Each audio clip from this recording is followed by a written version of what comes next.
Season 2 की शुरुआत होती है और हमें फाउंडिंग फेस्टिवल का दिन दिखाया जाता है।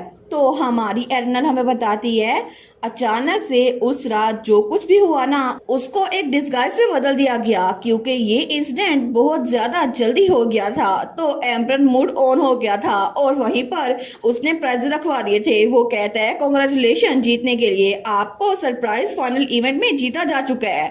तो बाकी लोग कहते हैं क्या हम विनर्स हैं, लेकिन एम्परर एडवर्ड की क्विक थिंकिंग की वजह से इस इंसिडेंट को इवेंट में बदल दिया गया और जो लोग उस रिफ्ट के अंदर आ गए थे उनको कहा गया कि वो एलिमिनेट हो चुके हैं। लेकिन बाद में बहुत सारे लोग थे जो अभी भी मेंटल कंफ्यूजन में थे, लेकिन इसका मसला भी बहुत जल्दी हल हो गया क्योंकि एम्पीरियल मेजिस ने उनकी मेमोरी थोड़ी देर के लिए गायब कर दी, जिसकी वजह से हेल्थ इश्यूज हल हो गए। और जहां तक मेरी बात है ना, तो एरनल वही स्माइल करती है। वो कहती है मुझे बाहर जाने का रास्ता पता है, इस तरफ चलो पैसियन। तो वो पैसियन का हाथ पकड़ती है और उसको बाहर लेकर जा रही थी, लेकिन वो बेचारी सोचती है मैंने बाहर जाने का रास्ता इतने कॉन्फिडेंस से कहा था लेकिन मुझे रास्ता ही भूल गया। लकीली डैड हमें मिल गए और वो हमें बाहर ले आए और तब हमारी एरनल का डैड उन दोनों को छोटी छोटी बिल्लियों की तरह पकड़ के लेकर आ रहा था। हमारी हीरोइन सोचती है मुझे लगा था मुझे रास्ता पता है। तो हमारा पैसन कहता है मुझे नीचे उतारो, मैंने कहा ना मुझे नीचे उतारो, मैं खुद से चल सकता हूँ। तो ड्यूक हेल्बन कहता है मेरी बेटी तुम्हें ऐसी जगहों पर खुद से जाना चाहिए जिसका तुम्हें पता ना हो। वो कहती है ओके, लेकिन वो दिल में सोचती है 1 मिनट आखिर लेस्ली कहाँ पर है। वो कहती है डैड बाय एनी चांस आपको अंदर एक ब्राउन बालों वाली लड़की मिली थी। तो उसका फादर कहता है क्या एक लड़की। वो कहती है बिल्कुल, उसका नाम लेस्ली है जो चाइल्डहुड फ्रेंड्स गैदरिंग में आई थी और जब मैं उससे मिली थी ना तो अचानक से सराउंडिंग चेंज हो गई और फिर हम दोनों उस रिफ्ट के अंदर चले गए। क्या उसने कहा था कि वो मुझे ढूंढ रही थी, लेकिन उसके बाद जब उस लिफ्ट में हम गए तो वो भागते हुए अंदर चली गई और गुम हो गई। तो ड्यूक हेल्बन कहता है अच्छा तो ये बात है। वो सोचता है वो मेरी बेटी को ढूंढ रही थी और जैसे ही वो लोग मिले तो ऐसा लगा कि शैडो वर्ल्ड में चीजें उल्ट हो गई हैं। इसकी बातें सुनकर तो ऐसा लग रहा है कि वो इसकी दोस्त नहीं थी, लेकिन मोर इम्पोर्टेंटली वहां पर पैसन तो बड़ा गुस्सा हो रहा था। वो कहता है आई एम श्योर मैंने उसको वार्निंग दी थी। तो ड्यूक हेल्बन सोचता है इसका रिएक्शन देखकर आंसर बिल्कुल क्लियर हो गया है। तो तब उन दोनों को नीचे उतारता है। तो हमारी हीरोइन कहती है anyways just in case please Leslie को भी बाहर निकालना है, क्योंकि वो एक ऐसी जगह है जहां से खुद से बाहर नहीं निकला जा सकता। तो उसका फादर उसको देखकर स्माइल करता है। वो कहता है वेल श्योर, अगर मेरी बेटी मुझसे ये कह रही है ना तो फिर मैं इस विश को ग्रांट करूंगा। वो कहती है नहीं नहीं मैं तो बस ऐसे ही अनईजी हो रही थी और वो तो उससे थोड़ी दूर हो गई थी। वो कहता है ऑफ कोर्स, लेकिन तब ड्यूक हेल्बन उसके सर पे रखते हुए कहता है तुम दोनों पहले बाथरूम की तरफ जाओ। तो वहाँ पर पैसन का गार्ड भी भागता हुआ आ रहा था। तो ड्यूक हेल्बन कहता है डैड जाकर उस लड़की को ढूंढकर बाहर लेकर आती हैं और तब हमें रिफ्ट के अंदर का सीन दिखाया जाता है जहाँ पर दो लोग थे लेस्ली और उसकी मदर। तो वो वहाँ पर बुक शेल्फ में कुछ ढूंढ रही थी। लेस्ली कहती है मोम चले ना बाहर चलते हैं। तो उसकी माँ कहती है कितना अजीब है, उस आदमी ने कहा था यहाँ पर जरूर कुछ होगा। वो डॉक्यूमेंट्स जिनके अंदर ड्यूक हेल्बन उसकी फैमिली के सीक्रेट्स दफन है। तो लेस्ली कहती है मोम मुझे डर लग रहा है प्लीज चलते हैं ना। तो उसकी माँ कहती है लेस्ली तुम चुप नहीं हो सकती, हम इतनी दूर आए हैं, मैं खाली हाथ वापस नहीं जा सकती और तुम्हें पता है ना तुम्हारी मोम बहुत ज्यादा काम कर रही है तो चुप रहो। लेकिन तभी दरवाजा खुलता है तो वहां पर कोई कहता है एक यंग गर्ल जिसके ब्राउन बाल है, क्या ये तुम नहीं हो लेस्ली। तो वो लेस्ली को बिल्कुल वैसे ही उठाता है जैसे थोड़ी देर पहले उसने हमारे पैसियन और एरनल को उठाया था। तो लेस्ली कहती है क्या ये कौन है, लेकिन तभी उसकी मोम की नजर सामने पड़ती है। वो कहती है क्या ड्यूक हेल्बन। तो ड्यूक हेल्बन कहता है मैंने अपनी बेटी से सुना था कि यहाँ पर ये बच्ची उसके साथ ही आ गई थी, लेकिन तुम तो देखने में बिल्कुल एक छोटी सी स्क्विरल लगती हो। तो लेस्ली उसकी हालत खराब हो गई थी। तो उसकी मोम सोचती है ग्रैंड ड्यूक हेल्बन यहाँ पर क्या कर रही हैं। वो नीचे बैठ गई थी। वो कहती है ग्रैंड ड्यूक आखिर आप यहाँ पर कैसे। नहीं नहीं मैं एक्सप्लेन करती हूँ, असल में ये। तो ड्यूक कहता है अपने एक्सक्यूजेस संभाल के रखो, आई एज्यूम कि तुम कॉन्सिक्वेंसेस के लिए तैयारी कर चुकी हो और वैसे भी मुझे लगता है कि तुम यहाँ पर कुछ ढूंढने के लिए आई थी जैसे कि हेल्बन के सीक्रेट्स। तो तब वो अपनी पावर यूज करता है और अपनी तलवारें मैजिक के जरिए बनाते हुए कहता है चलो हम अपना टाइम लेते हैं और थोड़ी सी बातचीत करते हैं कि कैसे तुम हेल्बन के बारे में अपनी जुबान चला रही थी और कैसे तुमने ना सिर्फ मेरी बेटी को बॉदर किया बल्कि उसको खतरे में भी डाला, और इसके अलावा तुमने मेरी बेटी के साथ मेरी पहली आउटिंग को खराब कर दिया।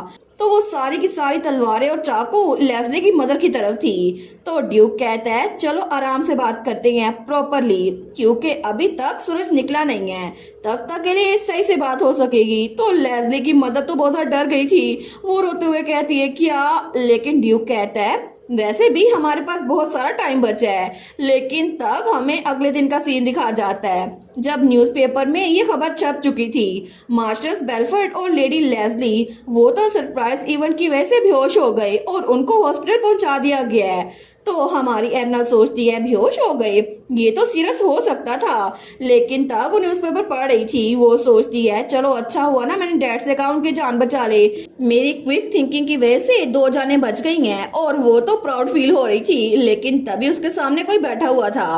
वो कहती है वेल उसको साइड पे छोड़े। मेहन आखिर तुम यहाँ पर क्या कर रहे हो, क्या तुम पूरा दिन यहीं पर रुकने वाले हो, तुम तो सुबह से यहाँ पर हो। तो वहाँ पे हमारा मेहन बैठा हुआ था, तो उसके पास तो बहुत सारी बुक्स पड़ी थी जिनको वो बार बार पढ़ रहा था एर्नल को डिस्टर्ब किए बगैर। तो तब वो तो बड़े क्यूट लग रहा था। फाइनली मेहन तो नजर आया हमें। तो मेहन उसको घूर के देखता है, वो कहता है मुझे आपकी कंडीशन को मॉनिटर करना होगा माय लेडी। हमारी एर्नल कहती है मैं बिल्कुल ठीक हूँ, कुछ भी दर्द नहीं हो रहा और मैं अच्छे से खा रही हूँ। वो कहता है सिर्फ एक ही दिन हुआ है, तो आपको नहीं पता आफ्टर इफेक्ट कब आ जाए। पिछली बार जब आप शैडो वर्ल्ड से लौड़ी थी ना, तो आप तो बहुत दिनों तक बेड रिडन थी। तो हमारी एर्नल कहती है ये बात तो सच है, लेकिन तब उसको देखती है, वो कहती है मेहन क्या तुम पूरी रात जागते रहे हो।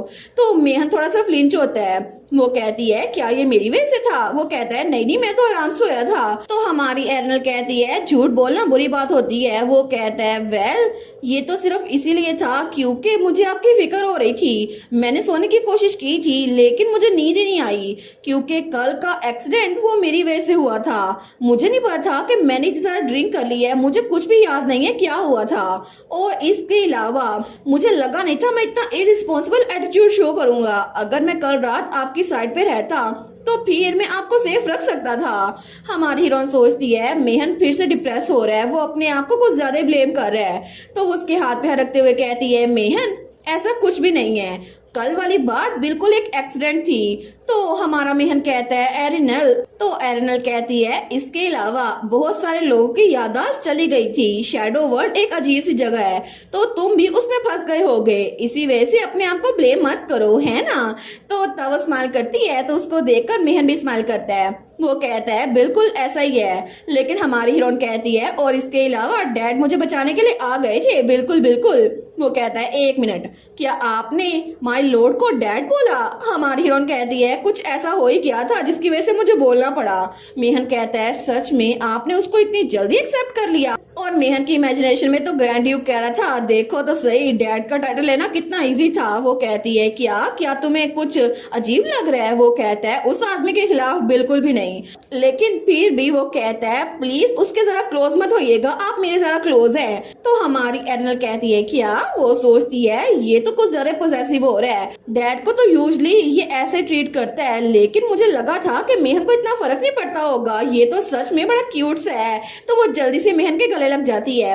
वो कहती है फिक्र मत करो मेहन, चाहे कुछ भी हो जाए मुझे मेहन सबसे ज्यादा बेस्ट लगता है। वो कहता है बिल्कुल, क्योंकि मैं आपकी मदर हूं ना माय लेडी। हमारी हीरोइन कहती है क्या तुमने फाइनली मुझे अपने आप को मॉम कहना एक्सेप्ट कर लिया है। वो कहता है मुझे इसकी आदत हो गई है क्योंकि ये आप कहती है लेडी एर्नल।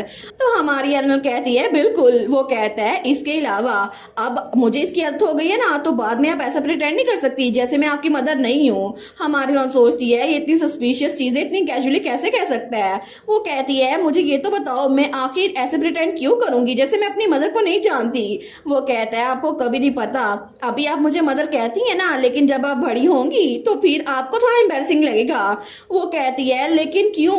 वो कहता है आप तो रोज बरोज बड़ी होती जा रही हैं और आज भी आप तो बिल्कुल अलग लग रही हैं, जैसी कल थी ना उससे बिल्कुल अलग। तो एर्नल कहती है मैं। वो कहता है बिल्कुल, आपके एक्सप्रेशन और आपका ऑरा बहुत ज्यादा कंफर्टेबल और ब्राइटर लग रहा है पहले से। हमारी हीरोइन सोचती है कंफर्टेबल और ब्राइटर, क्या ये कल रात की वजह से था? क्योंकि कल मैंने अपनी पास्ट लाइफ की मेमोरीज को खुद से दूर कर दिया। ऑफ कोर्स मैं ऐसा नहीं कह सकती कि वो सारे के सारे जख्म जो मेरी बॉडी में थे वो हील हो गए हैं, लेकिन एक बात वो बिल्कुल श्योर है, कल के बाद से वो वाउंड्स थोड़े थोड़े हील होना शुरू हो गए हैं। क्योंकि अभी के लिए इतना ठीक है, क्योंकि जो लोग मेरी साइड पे हैं वो हमेशा मेरी साइड पे रहेंगे। तो मेहन उसको स्माइल करके देखता है, वो सोचती है मेहन हमेशा मुझसे प्यार करेगा, हालांकि मैं अपनी पास्ट लाइफ को याद भी किए हुआ हूँ, क्या ये काफी नहीं है? तभी मेहन कहता है, अरे हाँ मुझे याद आया, आज सुबह एम्पीरियल फैमिली से ये गिफ्ट आया था। हमारी हीरोइन कहती है, एम्पीरियल फैमिली से? तो वो कहता है, बिल्कुल, वो गिफ्ट मैंने आपके कमरे में रख दी है, क्राउन प्रिंस ने वो आपके लिए भेजा है। तो हमारी हीरोइन उस गिफ्ट को खोलती है तो वहां पर कोई हाथ लहराते हुए कहता है, एरिनल। तो वो था एक कम्युनिकेशन ऑर्ब, जिसमें हमारा क्राउन प्रिंस हमारी एरिनल को हाई करते हुए कहता है, एरिनल क्या तुम मुझे देख सकती हो? और ये गिफ्ट हमारे हीरो ने भेजा था ताकि वो रोजाना हमारी हीरोइन से बात कर सके। और इसी के साथ ये वाला पार्ट यहीं पर ख़त्म। तो आप लोग बताइएगा आप लोग को ये पार्ट कैसा लगा, और वीडियो को लाइक और चैनल को सब्सक्राइब लाजमी कीजिएगा। बाकी वीडियोस का लिंक भी स्क्रीन पर नज़र आ रहा होगा, तो काइंडली उनको भी चेकआउट कर ले। और thank you so much for watching my videos. Stay safe, bye bye.